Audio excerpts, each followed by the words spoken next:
My daughter-in-law looked me straight in the eyes and said, "Mum, I need $20,000 to start my business." I remember the words hitting me like a punch to the chest, reverberating through every corner of my body. My hands froze mid-air, my mind racing, my heart thudding in a way I hadn't felt in years. In that moment, I realized that nothing would ever feel the same again. That single sentence, $20,000, would mark the beginning of a storm I never saw coming. A betrayal that would cut deeper than money ever could. I'm Margaret, 52, a mother who spent most of her life building a home, raising a son, and creating a family rooted in love and trust. I worked alongside my husband to provide Daniel with everything he could need, often sacrificing my own comfort so he would never know lack. I am a middle-aged woman who has seen joy and heartbreak, and I've always believed in family above all else, until the day my daughter-in-law Lisa made that request. She looked at me with those big, doe-like eyes, trying to cloak ambition in vulnerability, asking me to trust her, to help her start a boutique marketing firm. She promised returns, independence, and the excitement of a new venture, yet her posture was tense, her gaze flitting away whenever I asked for details. Something about her request didn't sit right. I agreed to give her $10,000 first, half of what she asked, insisting that she show progress before any more. She smiled, a perfectly polished smile, and thanked me with warmth that barely masked the coldness I would later see. A week later, the first sign of trouble appeared. I received a notification from my bank about the transfer. My stomach dropped. The account she had given me didn't match the account it actually went into. My hands shook as I dialed her number. "Lisa, the money," I began, my voice trembling despite my effort to remain calm. She answered breezily, insisting it was a banking error and nothing to worry about. But there was a flicker in her eyes, a hesitation she couldn't hide. My instincts screamed that something was terribly wrong. Over the next days, my unease grew. Lisa became evasive about meetings, vague about networking events, and spent hours on her phone, disappearing for long stretches. Daniel, ever the optimist, tried to brush it off, but I saw the tension in his jaw and the worry he tried to hide. I was trapped between wanting to trust and feeling the gnawing suspicion that I was being manipulated. Then I found the first undeniable proof. While organizing old tax documents, I stumbled upon a credit card statement tucked behind a pile of receipts. My heart nearly stopped as I scanned the transactions. Thousands of dollars being moved to accounts I didn't recognize, some offshore, some under names that meant nothing to me, all disguised as legitimate business expenses. $10,000. The first half of what I had given her had vanished into a maze of deception. My hand shook as I reread each line. This was no accident. This was deliberate. That evening, I confronted her. I placed the statement on the dining table between us, my chest tight with anger and sorrow. "What is this?" I demanded, my voice barely controlled. She looked at it for a heartbeat, guilt flashing across her face, then quickly replaced it with her smooth, practiced calm. "Mum, that's just temporary. Investments, partnerships, nothing to worry about," she said. But the words were hollow, meaningless, and I felt the icy hand of betrayal clutch my heart. Daniel joined reluctantly, glancing at the statement with growing concern. He didn't speak immediately, and the silence said more than words ever could. I could see the shock in his eyes, the betrayal mirrored in his expression, and I realized that the woman we had welcomed into our family had spun a story of ambition while siphoning money for purposes I could barely imagine. The following days were unbearable. I lay awake at night, replaying every conversation, every subtle evasion, every request for money, wondering how I could have been so blind. The small kindnesses I had offered, the trust I had extended, now felt like daggers twisting in my chest. I knew I had to find out exactly what she had done with the money I gave, and whether it could be recovered or if it was gone forever. I began investigating quietly, contacting banks, tracking the money, cross-referencing statements. Each discovery worsened the ache in my heart. False invoices, payments to companies that didn't exist, transfers disguised as legitimate expenses. The picture became clearer and more horrifying with each day. Lisa had not merely misled me. She had built a facade of entrepreneurship while diverting funds for purposes I could barely comprehend. Eventually, confrontation became unavoidable. I asked her to sit with me in the living room, tension thick between us. I laid out every piece of evidence, every suspicious transaction, each one a blow to the trust I had placed in her. Her expression flickered, cracks appearing in the calm mask she wore so well. She tried to explain, but her explanations contradicted each other, layer by layer, until the truth was undeniable.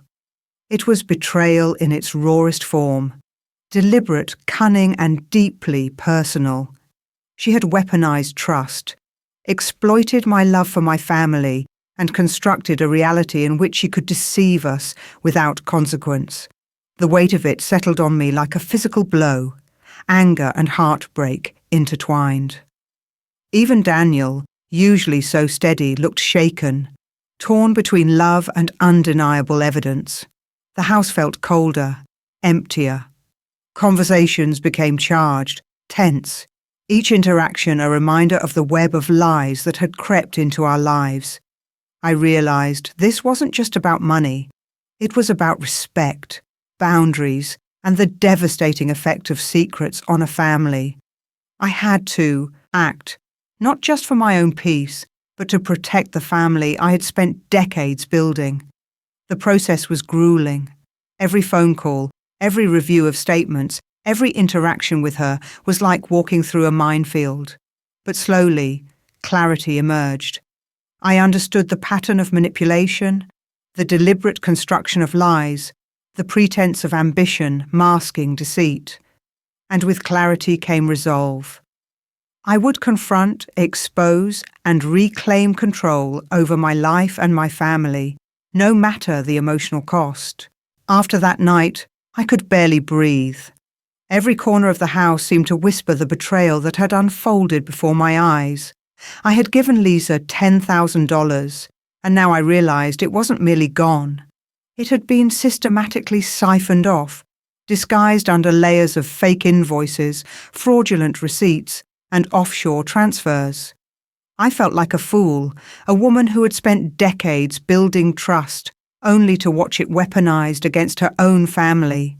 Daniel tried to soothe me, but I could see his own confusion and pain mirrored in his eyes. He wanted to trust her, but the truth was staring us in the face. The next morning, I started digging deeper. I spent hours at the kitchen table, documents spread out like a battlefield, cross-checking every statement, every withdrawal. Lisa had painted a picture of a legitimate business, claiming she had contracts with local companies and planned investments. But the money trail told a different story. Large sums went to accounts in Nevada and Delaware, small transfers labelled as consulting fees or vendor payments. But when I called the companies listed, none of them existed. I sat back, shaking, the cold realization hitting me. She had been playing a game with our family's money, and I had been an unwilling participant. I confronted her again the next day.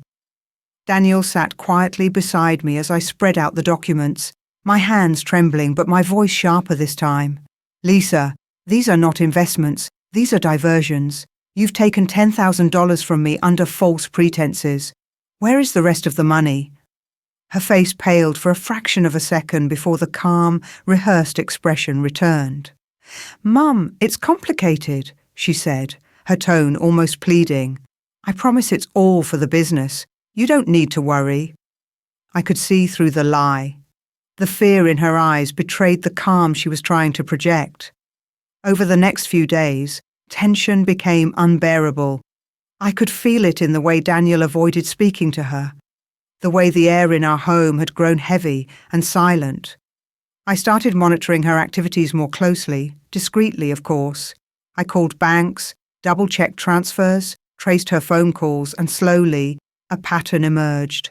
Money was being moved in chunks, sometimes $500, sometimes $2,000, to different accounts that had no connection to her claimed business activities.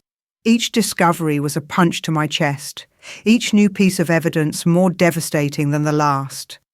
Then came the moment that nearly broke me. I discovered a credit card she had opened in Daniel's name, without his knowledge. Charges were piling up, labelled as business expenses. But the vendors were unfamiliar, and some were international. My hand shook as I realised that not only had she taken our money under false pretenses, she had involved Daniel directly, risking his financial security. I felt rage, sorrow and fear all at once. I had to act, but the question loomed. How do you confront someone who has built a web of deception so tight that even the people closest to them are entangled? That evening, I sat Daniel down. "You need to see this," I said, showing him the statements and evidence I had gathered. His face went pale as he flipped through the papers, disbelief written across every line of his expression. "Mum, he started, but words failed him. I put a hand on his shoulder. "I know it's hard to see, but we have to face it. She's not who we thought she was." The confrontation with Lisa escalated quickly. I demanded she explain the transfers, the accounts, the invoices. She stumbled over her words, tried to redirect, to gaslight, to charm, but the evidence was undeniable. $10,000 was only the beginning. Additional transfers totaling nearly $30,000 more had disappeared into the same network of phantom accounts and shell companies. She had lied not just to me, but to Daniel and to herself, creating a reality where her deception could continue unchecked. Her excuses grew more desperate as I pressed harder. "I didn't mean for it to go this far," she said at one point, her voice breaking slightly. "It was supposed to be temporary." But there was no temporary, only a carefully constructed plan to siphon money while maintaining a facade of legitimate business activity. My heart ached, knowing that trust and love had been manipulated for greed and self-interest. I began documenting everything meticulously, taking screenshots, printing bank statements, creating a timeline of all her activities. Daniel and I discussed our options, the legal steps we might have to take, the difficult conversations with family members who had no idea what was happening. The emotional toll was crushing, yet clarity emerged from the chaos. Lisa had underestimated our awareness, thinking charm and deception could shield her indefinitely. One evening, as I reviewed another batch of transactions, I noticed a withdrawal to a luxury boutique far beyond the scope of her claimed business expenses. Designer handbags, high-end clothes, jewellery, all purchased using money we had trusted her with. I felt my stomach twist in fury and betrayal. This wasn't just mismanagement or a failed investment. It was exploitation, manipulation, a calculated betrayal that struck at the very foundation of our family. Daniel was devastated. He confronted her, asking questions that went unanswered, met with excuses, and the kind of rehearsed calm that now felt sinister. The house, once warm and filled with family laughter, had become a cold battlefield. Even small interactions were fraught with tension, eyes darting, words measured, every smile hiding suspicion. I felt drained, yet a small fire of determination burned within me. I would not allow this to continue. I would reclaim the truth, confront the deception fully, and protect my family from further harm. I began seeking professional advice, speaking to financial experts and lawyers discreetly. Each consultation confirmed the scope of the betrayal. Tens of thousands of dollars misappropriated, accounts untraceable, actions that were legally dubious at best. Lisa had constructed a world where her lies could thrive, but in doing so, she had left a trail of evidence, and I intended to follow it all the way. Every discovery cut deeper, every lie unravelled like a thread in a tightly woven fabric, until the whole illusion collapsed. I felt the emotional weight of betrayal in ways I hadn't anticipated. Anger, sorrow, grief, and an almost unbearable sense of helplessness. Yet amidst this, clarity and resolve grew. I would confront, expose, and reclaim control, not just financially, but emotionally, protecting my son and the family I had devoted my life to. It wasn't just money anymore. It was about trust, respect, and the painful understanding that sometimes the people you love most are capable of the deepest betrayal. Every step forward brought tension. Every conversation risked escalation. But I knew that inaction would only allow her deception to continue. I steeled myself, knowing the battles ahead would be both emotional and legal, and that the family I had spent decades building would never be the same again. The tension in our house had become unbearable. Every time Lisa entered a room, it was like walking into a minefield. Every word, every glance felt loaded with unspoken accusations. I couldn't let it go. $10,000 had been the beginning. 30,000 more traced to phantom accounts, and now every new discovery brought fresh evidence of her deception. I knew I had to confront her directly, not just to demand answers, but to reclaim the sense of justice and protection my family deserved. That evening I asked her to sit in the living room with me and Daniel. The air was heavy, the kind of silence that presses against your chest and makes breathing feel like a chore. I placed a thick folder of documents on the coffee table between us. Statements, invoices, screenshots, every piece meticulously compiled. "Lisa," I said, my voice steady despite the storm raging inside me. "We need to talk about where all the money went. This is beyond your business. This is betrayal. 10,000, 40,000, and now more. I know about the withdrawals, the phantom accounts, the luxury purchases." My words tumbled out, each one cutting through the tension like a knife. Her face went pale. For a fraction of a second, the practiced calm cracked, and I saw fear, real, raw fear, flicker in her eyes.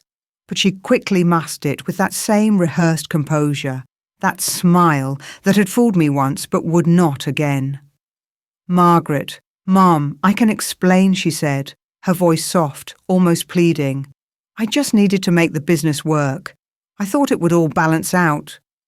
I leaned forward, slamming a hand on the table for emphasis. "Balance out? Lisa, this isn't balancing out. This is stealing. This is manipulation, and it has consequences. You've taken over $50,000 of our family's money and used it for things that have nothing to do with your so-called business." Daniel was sitting beside me, his face pale, his hands clenched. He had loved Lisa, trusted her, and now he was caught between loyalty to her and the undeniable evidence in front of him. "Mum," he started, voice shaking, I don't know what to say." I reached for his hand, squeezing it. "Say nothing. Just see the truth. She can't hide it anymore." The confrontation escalated quickly. Lisa tried to explain, to redirect, to guilt-trip us, but every excuse fell flat against the mountain of evidence we had assembled. She mentioned investments, temporary cash flow issues, and unexpected expenses. But each statement contradicted another, revealing the layers of deception she had built. I could feel my anger boiling over, the betrayal settling in my chest like lead. She had not just lied to me. She had manipulated my love for my son, my trust, and my generosity, using it as a tool for her own benefit. I reminded her of the specific transactions. The $2,000 transfer to a Nevada account, labeled as consulting fees, The $500 withdrawals to shell companies that didn't exist. The luxury boutique charges totaling nearly $15,000. Each example was like a hammer, striking a nail into the coffin of her lies. Her eyes widened as I recited each one, and I realized that the carefully constructed facade she had relied on for so long was crumbling before her. Daniel finally spoke, his voice breaking. "Lisa, why? Why would you do this to us? To me?" There was a pause, a crack in her composure that revealed more than words ever could. She didn't answer immediately. Instead, she looked down at her hands, twisting them nervously. Then, almost in a whisper, she admitted it.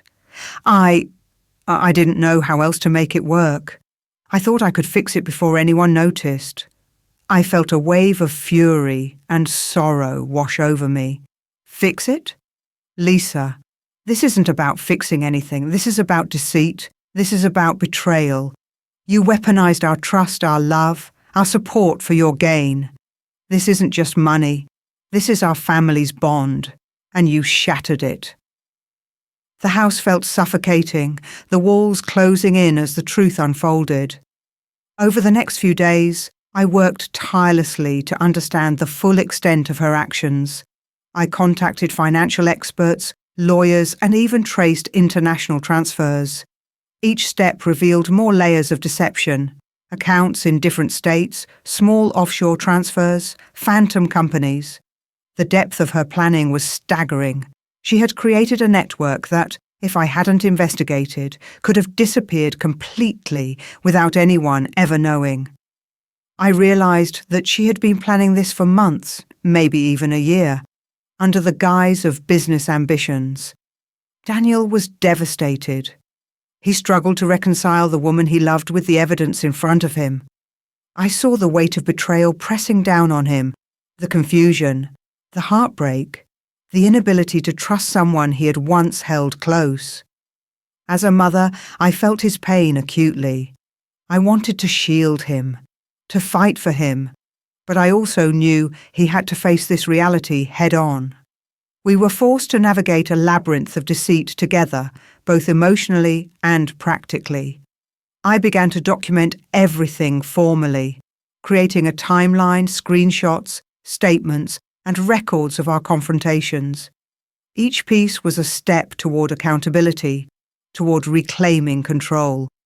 Lisa's attempts to charm, to manipulate, to lie, fell flat against the weight of evidence. She realized this too. I could see it in her eyes, the panic growing as the net closed in. Her schemes, once so calculated, were unraveling rapidly, exposing her for what she truly was. Someone who had exploited trust and love for personal gain. The emotional toll was immense. Sleepless nights, constant anxiety, the unrelenting knowledge that our family had been deceived. And yet amidst the chaos, I felt a growing sense of determination. I could not allow this to continue. I had to confront the deception fully, to reclaim not just the money, but the sense of safety, trust, and integrity that had been violated. Then came the breakthrough moment. A tip from a bank investigator revealed additional transfers Lisa had attempted to hide. Over $20,000 moved through accounts under fake names. Combined with the earlier sums, the total amount misappropriated was staggering. Over $70,000 had been taken under the pretense of starting a business. I felt a cold fury as the realization sank in. This wasn't a mistake. This was deliberate, premeditated, and malicious. I called Lisa in for one final confrontation. This time, I was calm, resolute. I laid out everything, every transaction, every attempt to conceal funds, every lie she had told. Daniel stood beside me, silent but supportive.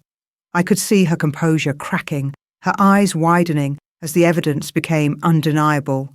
For the first time, she didn't try to explain. She simply stared at the folder, the weight of her actions finally settling on her. I knew then that the next steps would involve legal action, recovering what we could, and repairing the emotional damage that her deception had wrought. But even as the battle loomed ahead, I felt a sense of clarity. Betrayal, no matter how deep, could be confronted. Lies could be exposed, and family, the people you love and protect, could be defended with courage and determination. The emotional climax of this ordeal was devastating, yet liberating. I had faced the storm, uncovered the truth, and refused to let deception control my family. The road ahead would be long, but I had reclaimed agency over our lives, our finances, and our hearts. And in that moment, I understood the full weight of betrayal and the power of confronting it head on. The days that followed were some of the darkest I had ever experienced. Lisa barely spoke to me, avoiding my gaze whenever we crossed paths in the house. Daniel and I spent hours strategizing, trying to figure out the best way to recover the money and protect ourselves. Over $70,000 had been taken under the guise of starting a business, and it was clear that Lisa had planned each step meticulously. But the emotional damage, the betrayal, the shattered trust, was something money alone could never repair. I remember sitting at the kitchen table late one night, the papers spread out before me, my hands aching from hours of sorting through bank statements, invoices, and account records. I could feel my chest tightening with every discovery. Transfers to Nevada and Delaware, offshore accounts, shell companies. It was as if she had anticipated every move we might make to uncover her schemes. And yet, the evidence was there, glaring and undeniable. This was no mistake. This was manipulation, deception, and greed, all wrapped into one calculated plan. I finally decided it was time to involve a lawyer. Daniel and I met with a family attorney who specialized in financial fraud and domestic disputes. As we explained the situation, detailing the accounts, the transfers, and the false invoices, I could see her shock mirrored in his eyes. "Margaret, you have a strong case," he said. "The documentation you have is thorough, and it clearly shows intentional misappropriation. If we act carefully, there's a real chance to recover the funds and hold her accountable." Relief and fear collided inside me. Relief that justice might be possible, and fear of the confrontation that would inevitably follow. We scheduled a meeting with Lisa, our attorney present, to discuss the situation. When she arrived, I could see her composure faltering. The confidence she had worn like armor for months was gone, replaced by tension and unease. Daniel remained stoic, silent but resolute, as I laid out the facts. "Lisa," I said, "we know everything. The transfers, the accounts, the purchases. This is not just about the money. This is about trust, family, and the choices you made. Knowing how much we supported you, we can go through this quietly, return the money, and try to repair what's been broken, or we can take legal steps. The choice is yours." Her reaction was telling. She stammered, trying to explain, but every word contradicted another. I didn't know how else to. I thought I could. She trailed off, tears forming in her eyes. Daniel's expression hardened. "Lisa, you thought wrong. You didn't just make a mistake. You built a web of lies and pulled us into it. We trusted you, we helped you, and you used that trust to deceive us." Over the following days, the attorney worked with us to send formal demands for repayment, outlining the evidence and the legal consequences of her actions. Lisa was forced to respond, and the cracks in her facade widened with each interaction.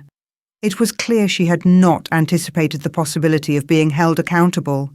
Transfers, hidden accounts, and false documentation. All of it began to unravel under scrutiny. I felt a grim satisfaction, tempered by sorrow, knowing that her deception was finally being exposed. Emotionally, the family was fractured. Daniel struggled to reconcile his love for Lisa with the undeniable truth of her betrayal. I spent countless hours comforting him, reminding him that while people can deceive, it doesn't diminish the love we share as a family. I also had to come to terms with my own feelings: anger, grief, and heartbreak intertwined with a hard-earned sense of resolve. I realized that protecting my family meant confronting the betrayal head-on, even when it was painful. One afternoon, I received a call from our attorney. Lisa had agreed to return a portion of the money voluntarily. It wasn't everything, not yet. But it was a start. Relief washed over me, though it was tempered by the knowledge that trust had been irreparably damaged. I felt a mixture of vindication and sadness. The money was important, yes, but the greater loss was the innocence of believing in someone who had shown their true colours only under pressure.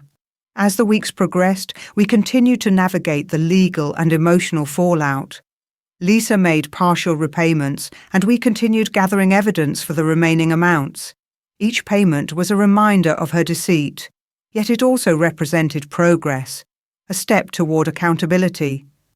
Daniel and I began discussing boundaries and safeguards for the future, knowing that protecting our family emotionally and financially would require vigilance.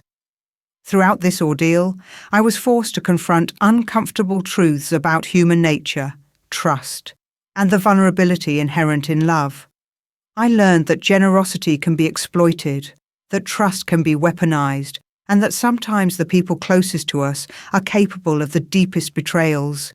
But I also discovered resilience, the strength to face deception, to seek justice, and to protect those I love without hesitation.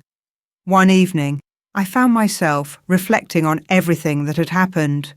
The house, once filled with warmth, laughter, and family gatherings, now carried the echoes of betrayal and lessons learned. Daniel sat beside me, quiet but composed, having come to terms with the painful reality. "Mum," he said softly, "we can't change what happened, but at least we can make sure it doesn't happen again." I nodded, feeling the weight of the past lift slightly, replaced by determination and clarity. The confrontation with Lisa, the exposure of her deception, and the partial recovery of funds were steps toward closure, but the emotional scars remained. I realized that trust, once broken, is not easily repaired. Yet I also understood that confronting betrayal head-on, refusing to allow manipulation to go unchallenged, and protecting family integrity were acts of empowerment. It wasn't just about money. It was about reclaiming control, dignity, and the emotional safety of my household. By the end of that month, Lisa had repaid a significant portion of the money, and legal action for the remainder was in motion. Daniel and I felt a cautious sense of relief, tempered by the knowledge that trust could never be fully restored. The lessons were painful, but they were also necessary. I had learned to recognize deceit, to act decisively, and to prioritize family integrity above appearances or polite pretense. In the quiet moments, I often reflected on the journey. The anger, the heartbreak, the painstaking unraveling of lies. It had all been worth it, not just for the money recovered, but for the clarity, the resilience, and the empowerment that came from confronting betrayal head-on. I realized that protecting those we love sometimes requires courage, confrontation, and the willingness to face uncomfortable truths, no matter how painful. The house began to feel warmer again, not because the money was returned, but because boundaries had been established, truths had been spoken, and the foundations of family trust, though shaken, were reinforced by vigilance and honesty. Daniel and I could move forward with caution, aware of human frailty, but confident in our ability to protect ourselves. And through it all, I understood a deeper truth. Love is not blind. It is discerning. It requires vigilance, courage, and sometimes the painful act of saying no, of confronting deception, and reclaiming what has been lost. Betrayal leaves scars, but it also teaches lessons. Lessons in strength, in resilience, and in the unyielding power of a mother's love to protect her family. The following weeks were a blur of calculations, conversations, and confrontations. Each day, I meticulously tracked every transaction, every repayment, and every attempt Lisa made to justify her actions. I learned to read the subtle signs of her deceit, the way she avoided my gaze, the forced calm in her voice, the slight tremor in her hands when I mentioned specific accounts. I had grown sharper, more vigilant, more determined not to let her manipulate us again. Every detail mattered. Every action counted. I was no longer just a mother watching in disbelief. I was a mother fighting for justice, for the sanctity of my family, and for the truth. Daniel was by my side through it all, his own heartbreak visible but tempered by resolve. He had loved Lisa, believed in her dreams, and trusted her implicitly, yet the evidence could not be ignored. There were nights when he would sit silently, staring at the floor, grappling with the duality of love and betrayal. I held his hand, reminded him that even in the deepest pain, clarity and action could restore a sense of control. We can't change what she did, I told him, but we can decide how we respond, and we will make sure this never happens again. Finally, the day came when Lisa had no more excuses left. We called her into the living room, our attorney present for what we all knew would be the final confrontation. The folder of evidence sat on the coffee table, thick with bank statements, screenshots, invoices, and meticulous notes of every deceitful action she had taken. She entered the room, her composure shaky, her eyes betraying the fear she had been trying to suppress for weeks.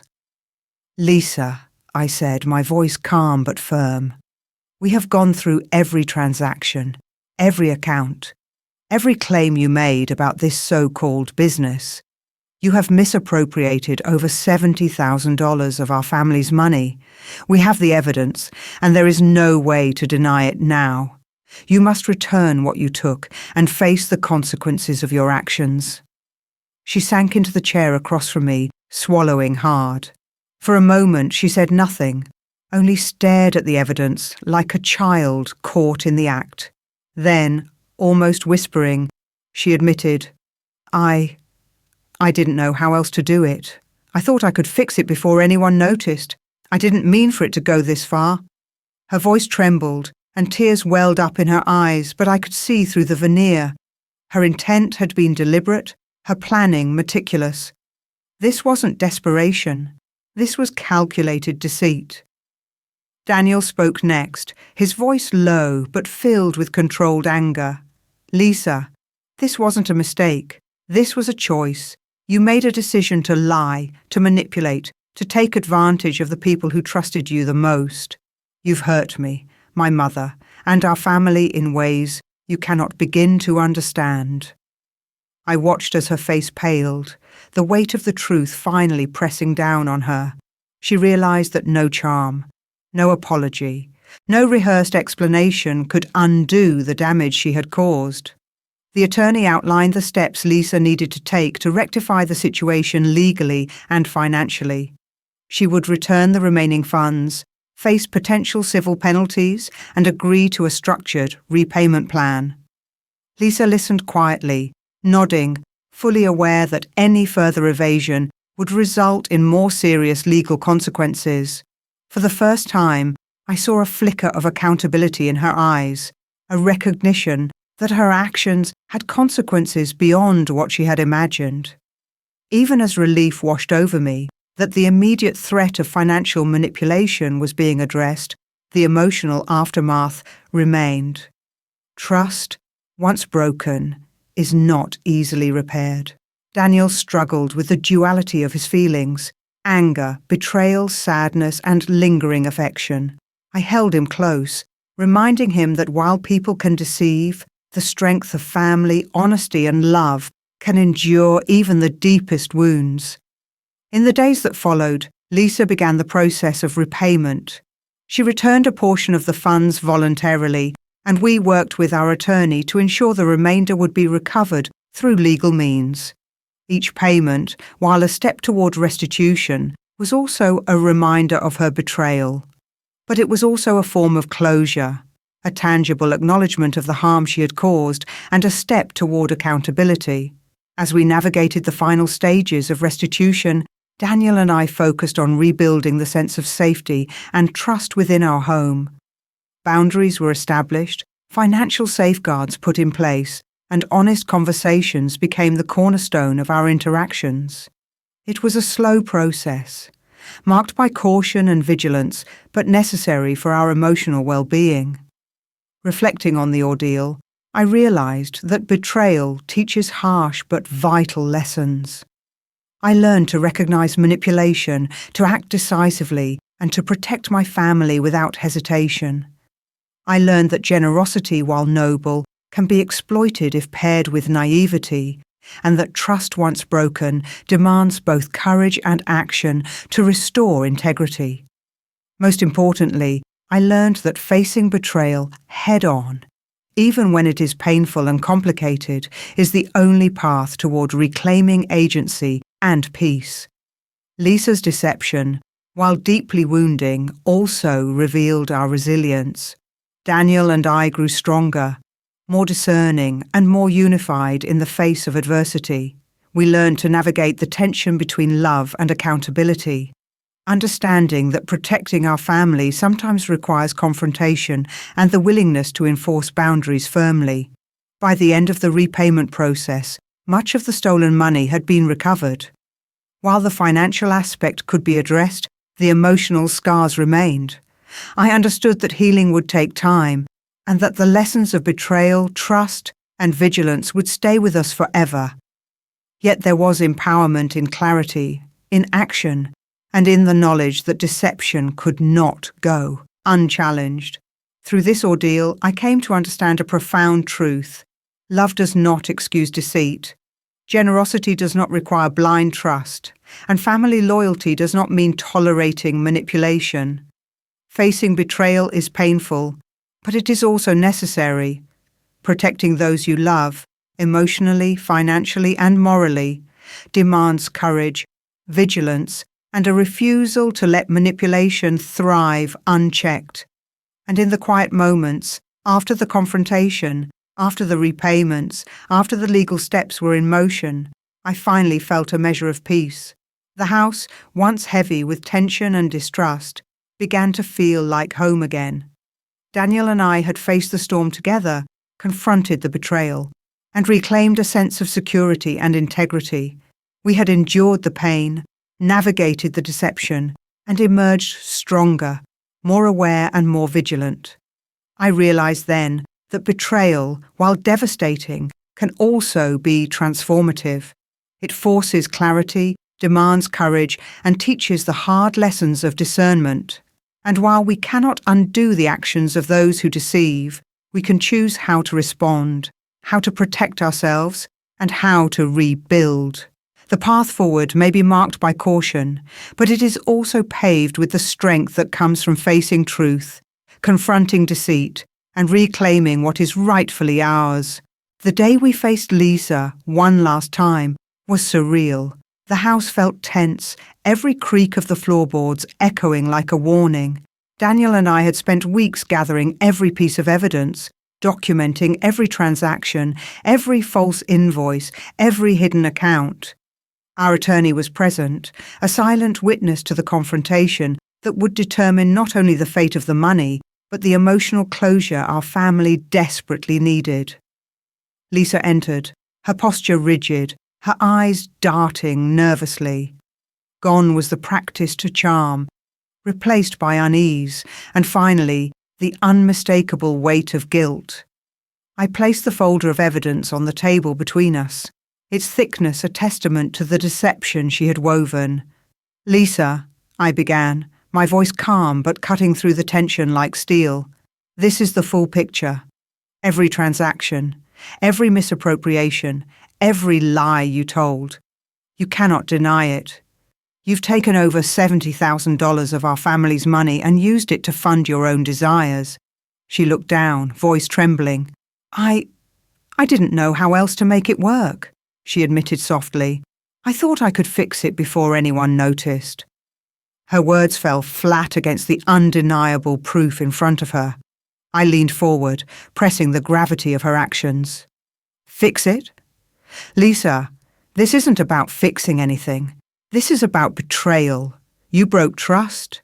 You manipulated the people who loved you most, and you used their generosity to fuel your own deception. Daniel, sitting beside me, spoke for the first time. Lisa, you lied to us. You lied to me. We believed in you, and this is how you repay us? By stealing, manipulating, and hiding the truth? His voice was low but charged with emotion. The tears in his eyes betrayed both his hurt and his anger. Lisa's face paled. The veneer of control she had relied on for months now shattered completely.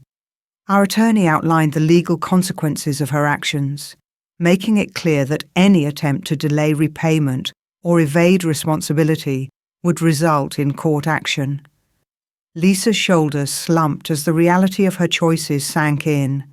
She realized that charm, manipulation, and deception were no longer tools she could wield. She had reached the end of the line. For the first time, she appeared genuinely afraid. The emotional tension was palpable. I felt a mix of anger, sorrow, and relief. Anger at the deceit and the audacity of taking advantage of our trust. Sorrow for the family bonds that had been strained, for the heartbreak Daniel endured, and for the person Lisa could have been if she had chosen honesty over deception. Relief, because after months of uncertainty, confrontation, and investigation, the truth had finally surfaced, and justice, at least partial, was underway. Lisa began returning the remaining funds in structured payments, each one a reminder of her actions, each one a step toward restitution. The legal proceedings were set in motion to recover the rest and ensure accountability. As the financial matters progressed, I noticed a shift within our household. The air, once thick with tension and suspicion, began to clear. Daniel and I started rebuilding routines, re-establishing trust, and reinforcing boundaries that would protect us from future manipulation. It wasn't easy. Emotional scars remained. Daniel wrestled with feelings of betrayal and lingering affection, while I grappled with the knowledge that my generosity had been exploited. But through these challenges, I realized a profound truth. Confronting deceit, taking action, and standing firm in the face of betrayal were necessary for healing. Avoidance or denial would have only allowed manipulation to fester. Courage, transparency, and persistence were the tools that restored balance. Over the next weeks, I watched Lisa's demeanor shift subtly. She became quieter, more cautious, perhaps finally aware of the gravity of her actions. I no longer felt the same fear or hesitation around her, but I also knew that trust could not simply be restored with words or gestures. The lessons of this ordeal had been hard-earned. Vigilance, accountability, and discernment were now etched into our family's foundation. Daniel and I began conversations about the future, discussing safeguards for finances, boundaries with in-laws, and the importance of transparency in all dealings. The experience, while painful, had strengthened our bond. We had faced a betrayal that could have torn our family apart, yet instead it taught us resilience and the power of confronting truth head-on. There were moments of reflection, quiet evenings where Daniel and I would sit together, acknowledging the pain, but also recognizing the growth. "Mum," he said one night, "we can't undo what happened, but we can make sure we don't repeat it. We're stronger now because of this." I nodded, feeling the weight of the months lift slightly, replaced by a cautious optimism and a renewed sense of purpose. Lisa's final repayments were completed and the legal process formally closed with an acknowledgement of her misappropriation. While the money could be accounted for, the emotional scars remained, a reminder that trust, once broken, leaves marks that cannot be erased. Yet amidst the pain, there was empowerment. We had faced deception directly, demanded accountability, and refused to allow manipulation to dictate the course of our lives. In the quiet that followed, I often reflected on the journey, the anger, the betrayal, the sleepless nights. They had all been part of a process that taught resilience, discernment, and the strength of familial love. I understood now that protecting those you love sometimes requires confrontation, firmness, and the courage to act even when the emotional stakes are high. And finally, as the dust settled and the house regained a semblance of peace, I realized that while we had lost the illusion of trust with Lisa, we had gained clarity, strength, and an unshakable sense of resolve. Love does not die in betrayal. It transforms, hardens, and fortifies. We emerged wiser, stronger, and more prepared to safeguard our family's future. As I looked at Daniel, I felt pride and sorrow intertwined. Pride for our resilience, for facing the storm together. Sorrow for the pain inflicted by someone we had welcomed into our lives, someone who had chosen deceit over honesty. But in that sorrow, there was also a lesson. Generosity, trust, and love are powerful, but they must be balanced with vigilance and courage. In the end, Lisa's actions could not erase the family we had built, the love we shared, or the lessons we had learned. We had faced the storm, confronted the betrayal, and emerged stronger. And through it all, I understood this truth more than ever. Trust must be earned, love must be protected, and courage is the greatest tool we have in the face of deceit. In the end, I lost a daughter-in-law, but found myself. Thank you for staying with me through this story. Life sometimes takes us through challenges, heartbreak, and betrayals we never expected. But it is in these moments that we grow stronger, learn the true value of trust, love, and family, and discover the resilience within ourselves. If this story touched your heart, please share, comment, and remember that each of us has the strength to overcome even the toughest trials. Thank you for listening, and I'll see you in the next story.